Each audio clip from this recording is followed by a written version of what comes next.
माननीय सभापति महोदय, मुझे आज मांग संख्या 42 जल संसाधन और आईजीएनपी, मांग संख्या 45 वन एवं पर्यावरण पर बोलने का मौका दिया, इसलिए आपका बहुत बहुत आभार।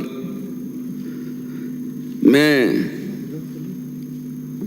मेरे विधानसभा क्षेत्र बिलड़ा की ही बात करूंगा कि इसमें तत्कालीन शासक जसवंत सिंह जी द्वितीय, जो हमारे जोधपुर के महाराजा थे, उन्होंने 3 बांध बनवाए थे, जवाई बांध और सरदार संबंध, और तीसरा बांध था जसवंत सागर बांध।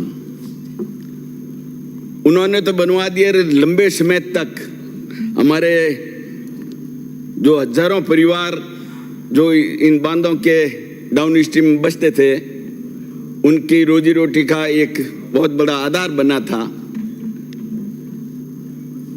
आज की तारीख में उन बांधों का अस्तित्व खत्म होने जा रहा है और हमारे विशेष तौर से जसवंत सागर बांध के लिए हमारे अब जसवंत सिंह जी के रूप में सिंचाई मंत्री जी, जल संसाधन मंत्री जी हैं, क्योंकि जसवंत सागर बांध का जो लूणी नदी का उद्गम स्थल है, वो उद्गम स्थल अजमेर की अरावली की पहाड़ियों के, नाग पहाड़ियों के से होते हुए निकलता है। वो पुष्कर, नांद, रिया बड़ी, आलनियावास, पिसांगण, गोविंदगढ़, इन सब के होते हुए फिर ये निकलता है। आज उसकी स्थिति ऐसी हो गई है कि वहां पे 18 साल से एक बूंद भी पानी नहीं आया। यार, एक बार 2007 में आया था तो वो पूरा उसका अमेंडमेंट खत्म हो गया था और वापस सरकार ने उसका निर्माण करवाया।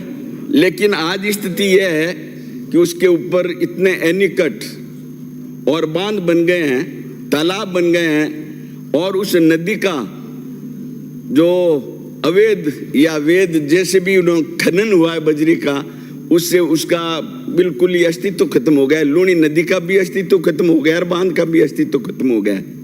तो मैं विशेष तौर से इसमें मेरे एक मांग है कि अभी जसवंत सागर का पुनर्भरण के लिए जो इंदिरा गांधी नहर है और 2 मीटर व्यास की जो डायमीटर की पाइपलाइन आ रही है जोधपुर के अंदर, और वो जोधपुर में वैसी तक सागर है, उमेश सागर है या कायलान है, उसके भरने से शहर के अंदर पानी की वो कैपिलरी एक्शन से सीपेज के कारण वो तहखाना और अंडरग्राउंड भर जाता है। उस पर विभाग को अनाप शनाप पैसा खर्च करना पड़ता है, उसमें पंपिंग करके वापस तहखाना को खाली करने के लिए, अंडरग्राउंड के लिए। तो उस पाइपलाइन की जो स्वीकृति हुई है, यदि उससे जसवंत सागर के अंदर इस पानी को डाल दिया जाता है तो पूरे मारवाड़ के लिए वो तो पानी काम आएगा। सिर्फ पश्चिमी राजस्थान के अलावा पाली और जोधपुर जिले के भी सारे के सारे गांव इससे पानी की सप्लाई हो सकती है। दूसरा ये है कि मान लो वो स्वीकृति हो गई और उससे अपन नहीं कर सकते हैं, तो अभी मुख्यमंत्री जी ने हमारे जवाई बांध से नहर जोधपुर के लिए जो पुरानी थी उसका जीर्णोद्धार करने के लिए 154 किलोमीटर की नहर का प्रावधान लिया। तो कम से कम उसको जसवंत सागर से मिला दे तो ग्रेविटी से जोधपुर को पानी मिल जाएगा। और हमारे संसदीय मंत्री जी बैठे, इनका लूणी भी इससे शामिल हो जाएगा, नहीं तो लूणी भी कट रही है उससे।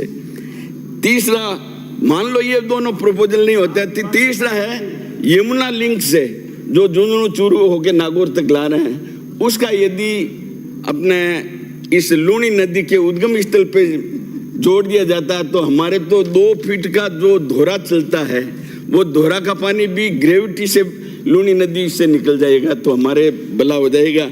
और इसके अलावा यदि ये भी नहीं बैठता है तो ERCP की तर्ज पे हम मांग कर रहे हैं कभी से कि WRCP भी हो जाए।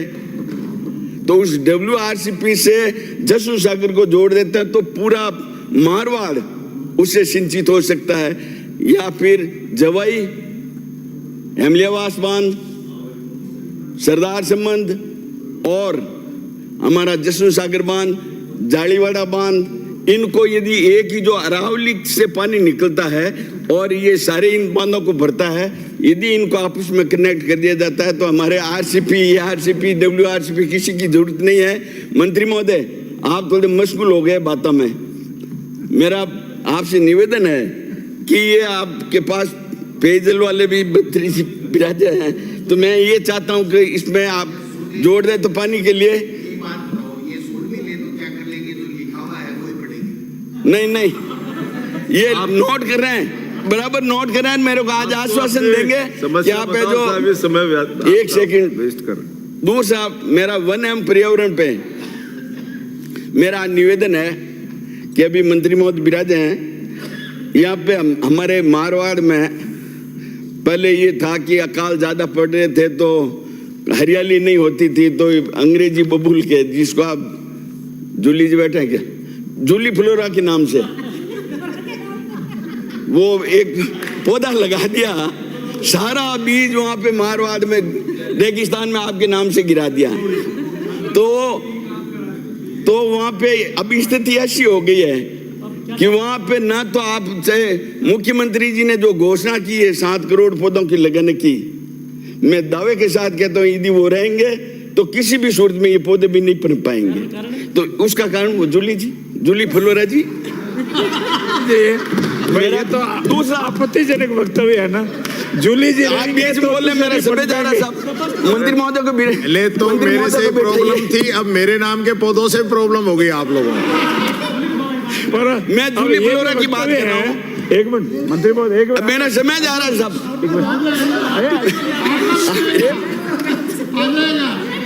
अरे मेरा समय कम पड़ रहा है। अकेले आपसे प्रॉब्लम है, जूली और फ्लोरा, जूली फ्लोरा दो से प्रॉब्लम। हमारे जो राज्य वृक्ष है खेजड़ी, आप बोलो। अरे बैठो, संसदीय कार्य मंत्री आपके बोलने तो दो। निवेदन था कि इन्होंने, अर्जुन जी ने माननीय बिलाला से आने वाले सदस्य ने बातों बात कही है कि जूली जी जहाँ होते हैं वहां दूसरे नहीं पनपते हैं। इसीलिए आप मेरा निवेदन है, ये राज्य वृक्ष है खेजड़ी, जिसके लिए मेरे विधानसभा क्षेत्र से 363 शहीद हुए थे। जो जम्बेश्वर भगवान के जो बनाए हुए नियम कायदे थे, पूरा वो विष्णु समाज हमारे क्षेत्र में हैं, उनके जो नियम हैं उनके अनुसार यदि चलते हैं तो निश्चित रूप से वन और पर्यावरण जो अपना विभाग है वो उस पर चल सकता है। उनके लिए विशेष तौर से श्री एक मिनट साहब, थोड़ी सी बात रहेगी। उसके अलावा आप बातों में लग जाते हो, आप तो बोलो साहब। ये सब इसकी खेजड़ी की कटाई, ये जो जूली फ्लोरा है उसको खत्म करने के लिए मैं आपको बता देता हूं कि हमारे जो ग्राम पंचायतों के अंदर वो तरीका बताओ, तरीका। आप तो विलायती बबूल बोलो साहब। हाँ, बबूल, किंकर बबूल, उन बबूल को अंग्रेजी बावड़ दें खत्म करने वास्ते एक ही तरीका है कि आप ग्राम पंचायतों को उनको अधिकार दे दो कि आप इसका कोयला बना के बेचें तो उनकी इनकम आ जाएगी। और अभी हाल में मेरे क्षेत्र से जो अंग्रेजी बबूल निकाल रहे थे उनको पकड़ के वन विभाग वालों ने अंदर डाल दिया। तो मैंने कहा कि ये आप क्या कर रहे हो श्री राम निवास। तो मेरा आपसे आग्रह है कि उनको उन पे रोक लगाई जाए और कोयला के लिए जो भी लोगों को वो गिरफ्तार करें उन पे रोक लगी जाए। इन्हीं शब्दों से सभापति महोदय, जय हिंद, जय भारत। धन्यवाद। आपने मांग संख्या 42 और 45 पर मुझे बोलने का अवसर दिया, उसके लिए धन्यवाद। सभापति महोदय, आज माननीय सदस्यों ने